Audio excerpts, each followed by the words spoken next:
How many of you are familiar with this company called BuzzFeed? Perfect.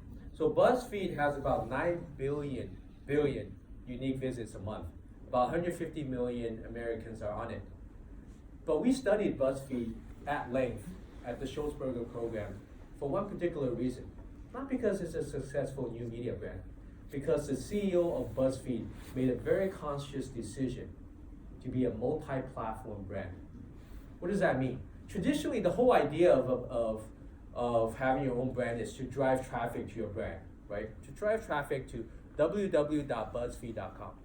And the CEO of BuzzFeed, probably about 45 years ago, made the conscious decision that they wanted to exist and live across all these platforms. For them, it didn't matter if people didn't really ever go to BuzzFeed. If all they did was stay on Facebook, as long as they got a chance to interact with BuzzFeed. And so for all of us, your aim may or may not be to drive people back to your blog, to drive people back to your site. You could live across multiple social media platforms. And so having that understanding and knowing that you have that flexibility is also very important. Okay, who would like to share about their platform? All right, we have one in the back. Let's give her a huge round of applause.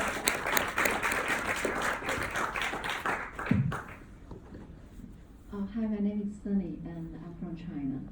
I would like to say LinkedIn is a great tool to start with, and whatever project that I will make, then I can put it there. It can be a course project, or a data science competition project, or a summer internship project to put it on. And also, I will also work with YouTube if I would like to present my project and put my course final presentation there, or put actual real industry project there. So what's your niche and who's your tribe? Oh, my niche. My niche is my team member in my lab. Yeah. That's a pretty specific niche. All right, and then, so your team members are your tribe. So why would you even need to put it on social media? I mean, how many members are in your lab? Like 10. 10. So you can reach out to them individually, right? Mm-hmm. So you probably want to have a little bit bigger tribe. So it's also like LinkedIn data mining group for a specific area like Internet of Things. Okay. Mm-hmm. So your tribe are technologists? Technologists. Who are interested in what? In IoT, Internet of Things. In IoT. Mm-hmm. And what's their need that they can't get anywhere else, that they want to get it from you? They would like to look at very specific projects and what are the challenges of data in that specific area of, okay, say smart cities, smart transportation. They can see actual projects. Yeah. Okay, all right, thank you. I would challenge you to think, in this case, I would challenge her to think a little bit broader. You can tell she knows what she wants in her career, right? She's working hard in these projects. And most of us think our personal brand are our projects, but it's really not, right? The projects come and go. Your personal brand has to be a level above. So she has an ability to actually expand those projects to be her personal brand. I'll give you an example. I have a friend. He graduated from Stanford Business School probably about 4 years ago. Joined one of the leading venture capital firms. I know his boss or his boss's boss really well. It's a really good firm. And you know, when he started off, just an analyst or associate, working hard, right? Looking at deals, trying to make a name for himself. And he was very smart. He decided to build his personal brand. And he realized his tribe was all these people who were mystified by what venture capital was. Right? These weren't entrepreneurs. It was just people who were very mystified, and so he decided to explain venture capital in layman terms that everybody can understand. You could be an entrepreneur, you could be a technologist, you could be a marketing person. Everybody can understand, right? And he started doing it on LinkedIn because he knew his target audience, his tribe, were professionals who wanted to understand how venture capitalists perceive the world, how they thought about the future of different industries. And soon enough, he became, one of the top influencers in terms of venture capital on all of LinkedIn. Probably in about a year's time, he was more famous than his boss and his boss's boss. And it was very helpful for him at his work because all of a sudden, he would get these emails from entrepreneurs he never meet, and they go, I saw you on LinkedIn, I read your article. It's pretty amazing. Or he would just get intros from different people saying, what you just said was quite revolutionary, and I know somebody in that industry or working on that project. Can I make an introduction? Because of what he did for a year, all of a sudden he was considered an expert to his tribe. So LinkedIn would be terrific for your, I think for your needs. I would challenge you a little bit to think about YouTube. I don't know, maybe your lab loves watching YouTube to find everything about IoT. Maybe not, I don't know, but I think those are probably pretty good platforms that you can actually broaden to include more people. Okay, very good. Step 3, know your end goals. Why are you doing this? Why are we doing this? Of course, we all know that we're doing this because we're passionate about it, right?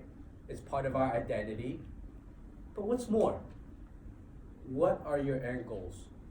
So for example, what were my end goals? Like I told you, this is part of my identity. I was very passionate about it, but also realized this was something that could be very helpful for me in many other regards. I have a fund, and quite a few of our investors, LPs, are from China. And I realized if I do this well, it can lend a lot of credibility. Because for people to invest, not only do they need to see track record, history of success, but they also have to believe in you, right? Fundamentally, people invest in funds because they believe in the fund managers. And so all these things I'm doing, if I do it right, I build up credibility. And if I do it right, I can target very high net worth parents who also could potentially invest in my fund. And so that was one of my end goals. And I can tell you that today, I regularly have high net worth families approach me and said, you know what? I found about you because I read your book or I read your blog. I thought it was really good. I really believe that you're trying to do some good. And I can see that the track record justifies it. It was something that I'm passionate about, but also helped me achieve one of my end goals. And now I challenge you guys to think about, what are my end goals? I'll give you some examples. My end goal could be, I want to use it to help promote a potential company of mine. My end goal could even be, I want to monetize. Not only do I want to productize, I want to monetize straight off my personal brand. Perfect example is this lady named Kim Kardashian. If you really think about it, what is Kim Kardashian expert of? Not much, right? But she's done such an amazing job at her personal brand that she's able to productize, meaning she creates different products just simply because of her personal brand, right? Are many of the products she's sponsoring actually better in product features? Probably not. But because of her product brand or personal brand, many people buy those products. And beyond that, she's able to directly monetize off her personal brand. A tweet or a Instagram message from one of the Kardashian sisters could worth as much as $5-6 million, right? You can directly monetize. A lot of the people with great personal brands I know end up getting good corporate sponsorships, speaking gigs, ability to create products, ability to create their own courses, etc., etc., etc. So right now I challenge you guys to think a little bit about, what are my end goals?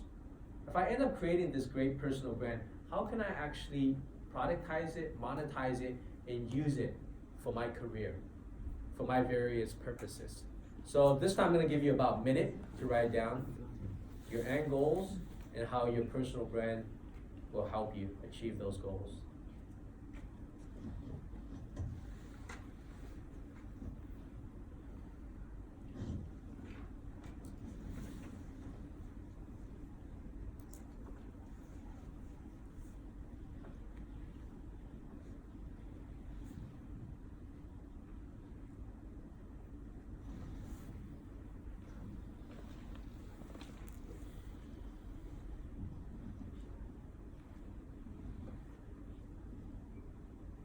Seconds.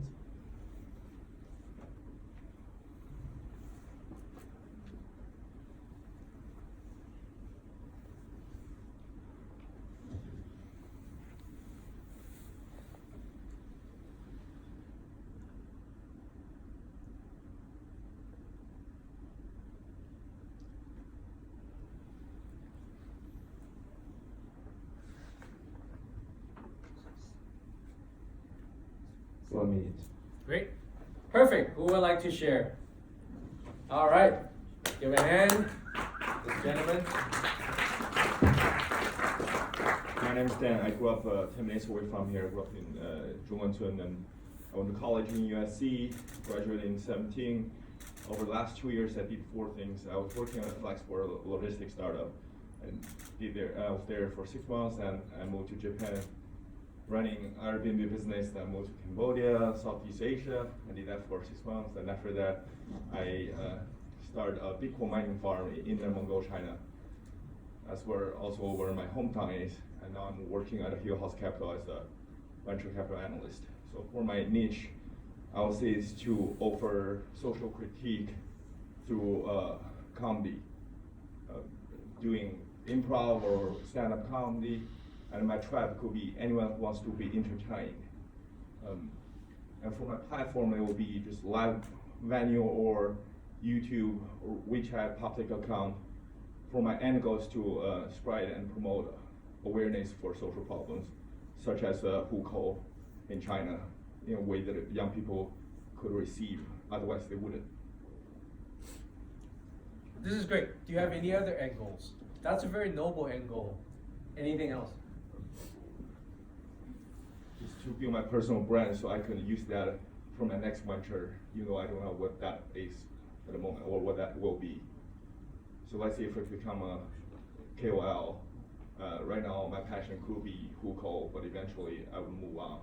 So just to gather the momentum and build that brand. Okay, very good, very good. Thank you very much. I think we can do another one. Anybody else wants to share another one?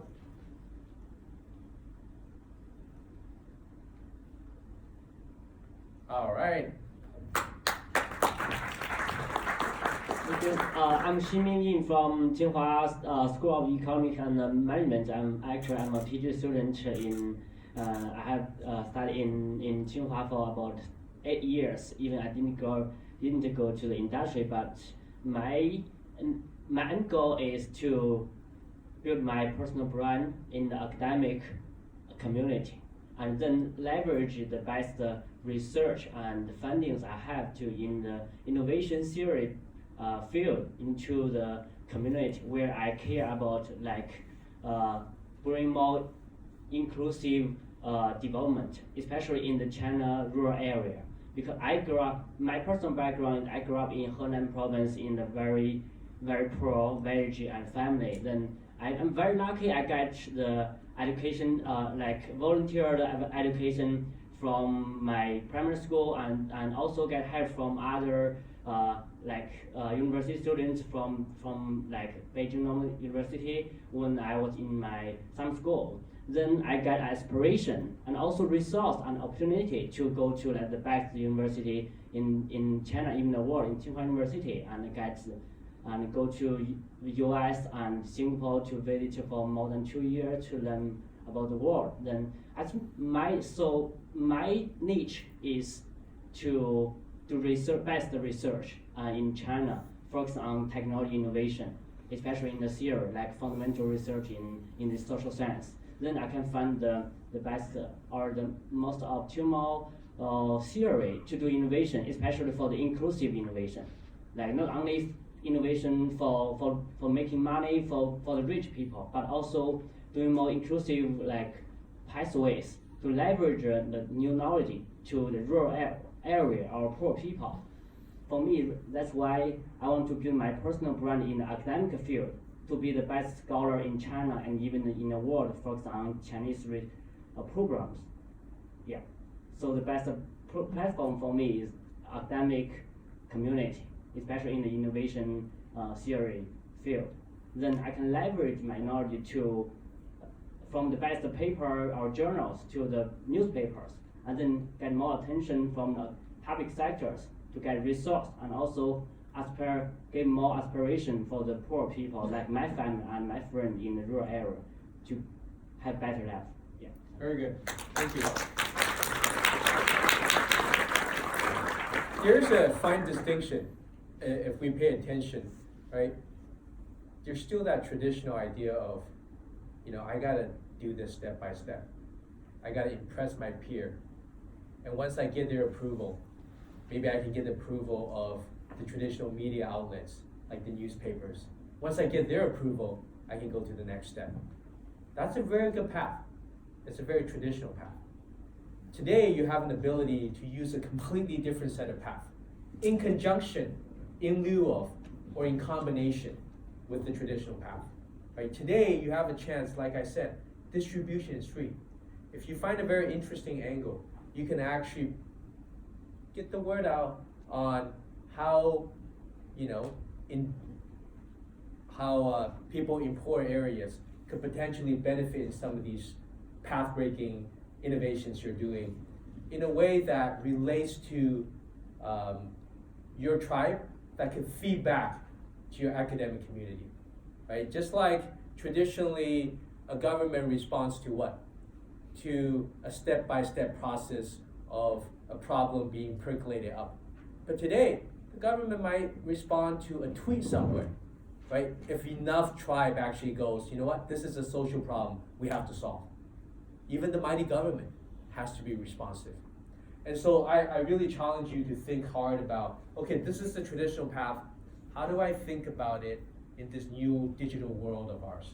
How do I actually create shortcuts so I can potentially create my personal brand in the shortest, most effective time possible? And my tribe is not just my peer, because if you hear about it, right, it's just my people near me. They're the most comfortable people. It's the people I need to convince, the people I need to impress, and then I grow out of it. You don't really have to do that. You could, there's nothing wrong with it, but you could potentially broaden your tribe exponentially from day one. All right, step 4, do the hard work. Now, hopefully I've convinced you of the need to invest your time and energy in your personal brand, the benefits you're going to accrue, and how potentially to go about doing it. Step 4 is very important because it's going to be hard. There's no way around it. If you want to build a personal brand, it's got to be something that's consistent, that's a body of work that's built over time. Here I'm not advocating for you to do something that's viral. Right? You could be really famous by creating a very funny, 15-second clip on Douyin. And you might have 10 million people liking you, but that's not a personal brand. Right? It is not a personal brand. A personal brand is something that you build over time and you carry with you throughout your life. It's incremental, it's accumulative, and it takes time and effort. People really have to believe that you're truly passionate and dedicated and involved to truly believe that you're an expert in what you're trying to do. And so even though Kim Kardashian seems like all she does is to post, semi-naked pictures on Instagram, but believe me, every one of those images, she probably spends hours and hours, if not days and days, to perfect, right?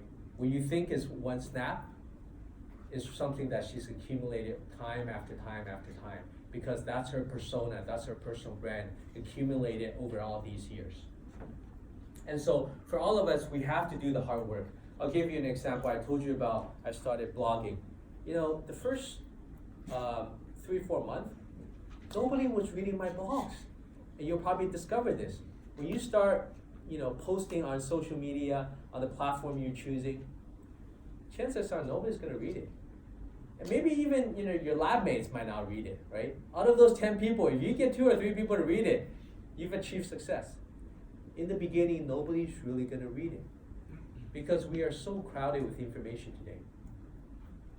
But if you're persistent, if you spend enough good time and energy doing what I'm advising you to do, finding your niche, finding your tribe, right, identifying their needs, you're gonna hit it. But I can't tell you when you're gonna hit it. It might be three months, it might be 6 months, it might be a year, it might be 18 months. The key is, are you dedicated enough? Are you committed enough to actually do this?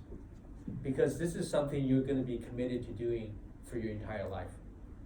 So for example, the friend of mine I told you about who got big on LinkedIn as a venture capitalist, he didn't know that he was gonna get big.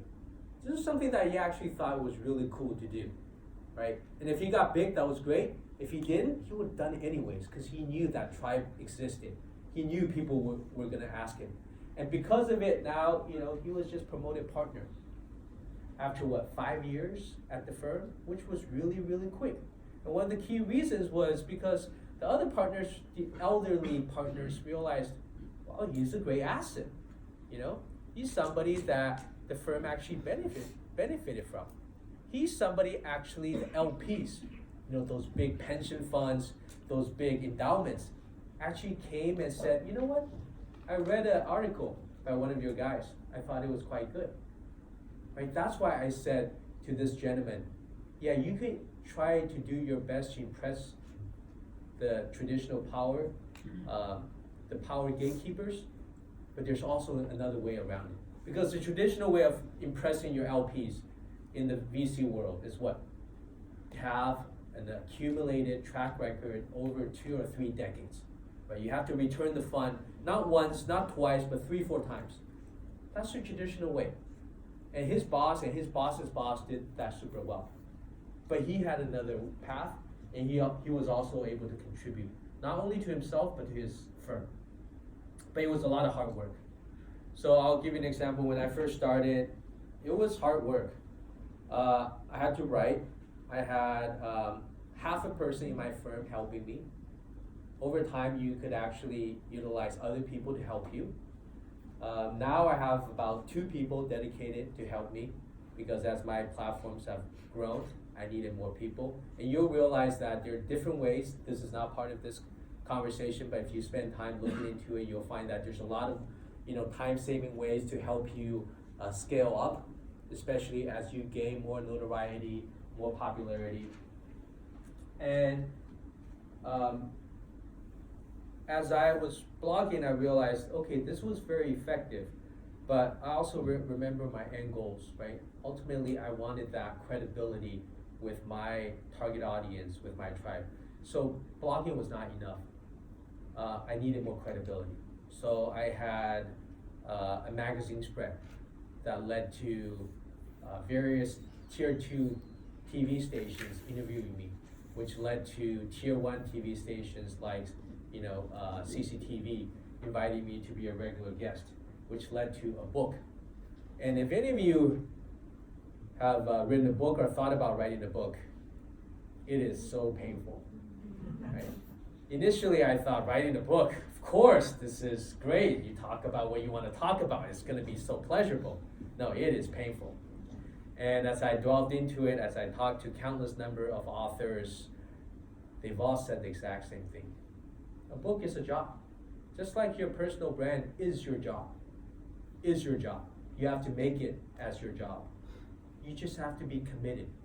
Do it every single day. And treat it with the same respect that you treat a job.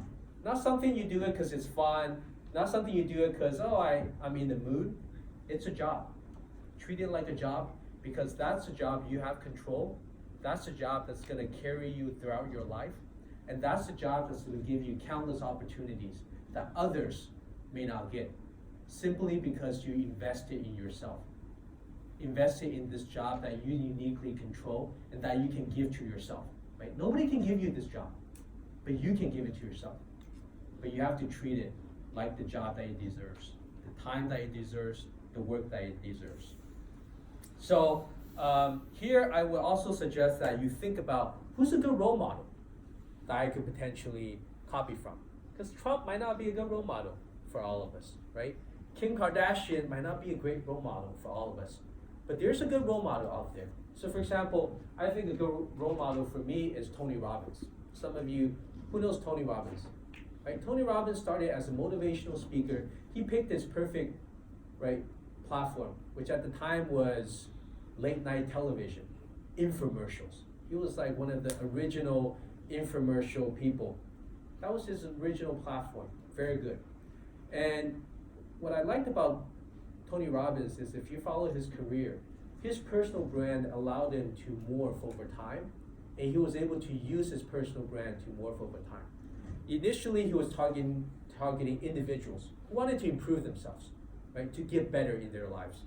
But soon he realized, especially after 2008, he had an incredible opportunity to not only help people, but to benefit as well. He could provide knowledge and information on wealth management and how you best take care of your own money to a huge swath of his tribe. Because a lot of his tribes who wanted to improve themselves also had to deal with how do they get better financially.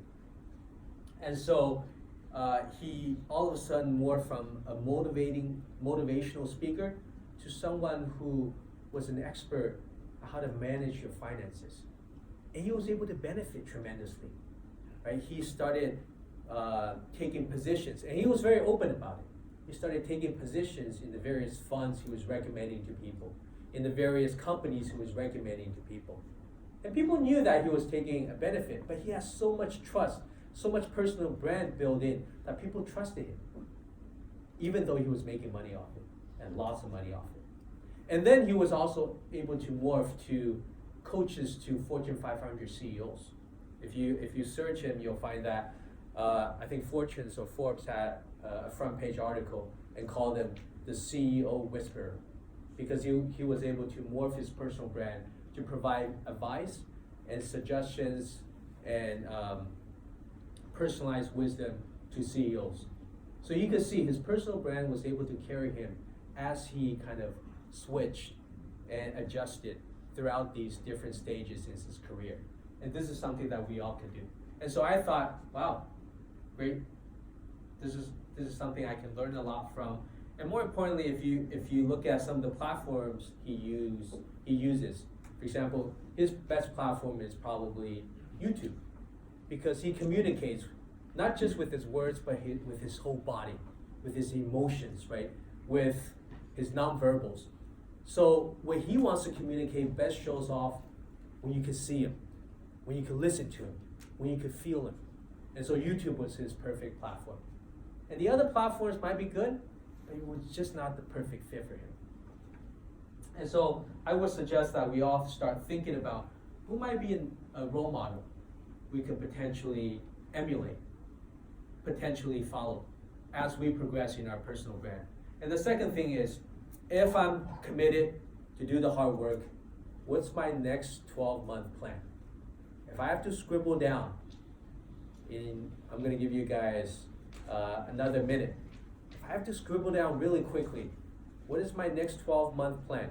What would it be? How much time am I going to spend? What are my next steps?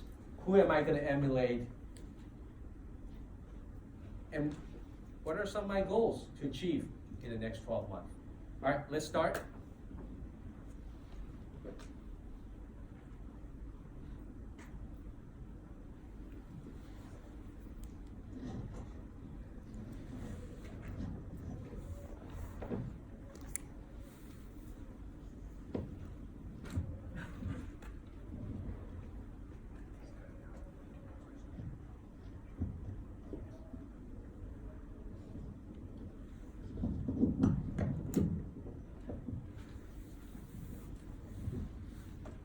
Seconds.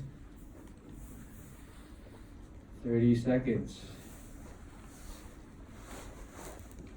to amazing life.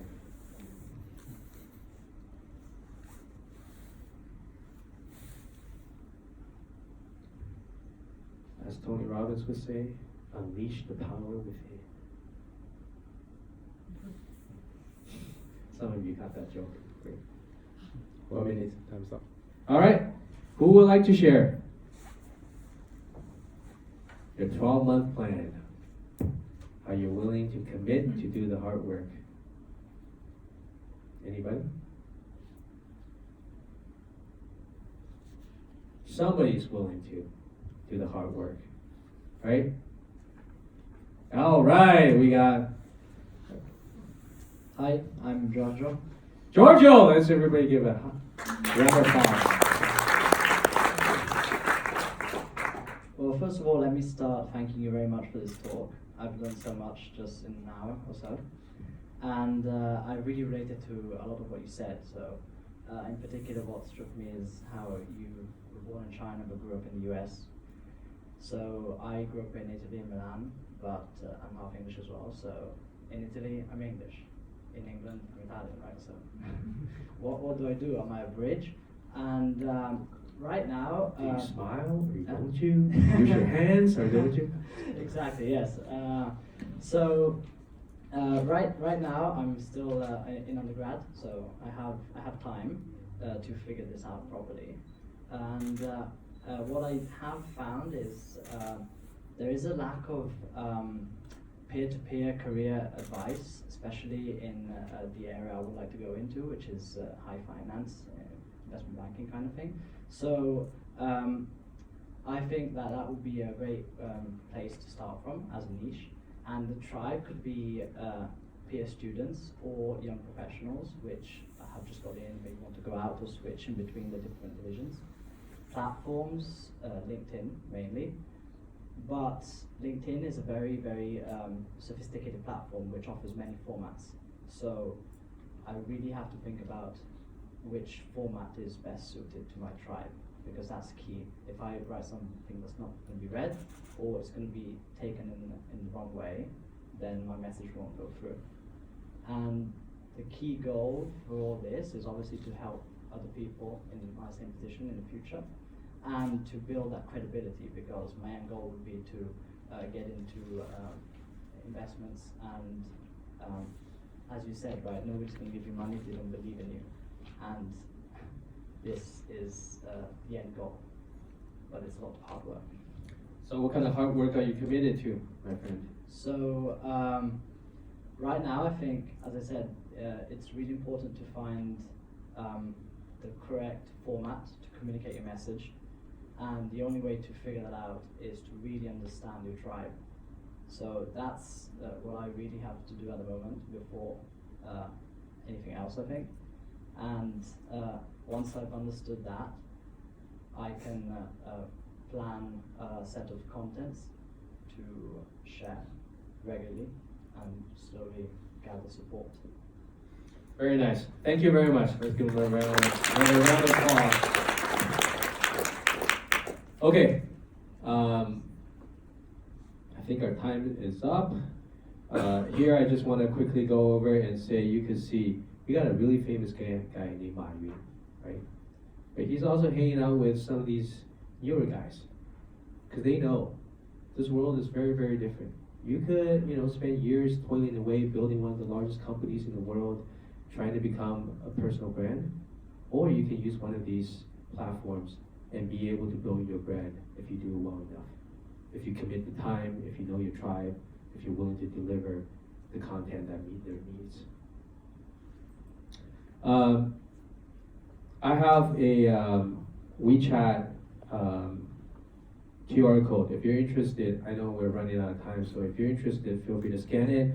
And when you do, you could just add in, Tsinghua. This is my assistant, and they can connect me with you. And I'm very happy to answer any questions afterwards as you embark on your journey of creating your personal brand.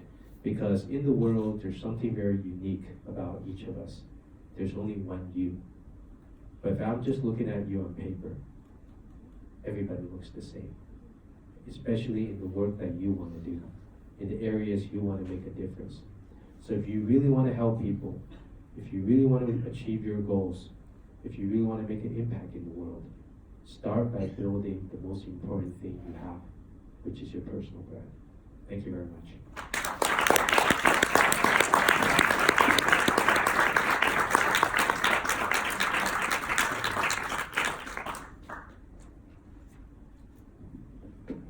I could take questions if you want, or I'm sure we have a couple. You want to do? sure, just a handful? sure, happy to. Thank you so much for your talk. I'm Aaron. I'm from Budapest and the United States.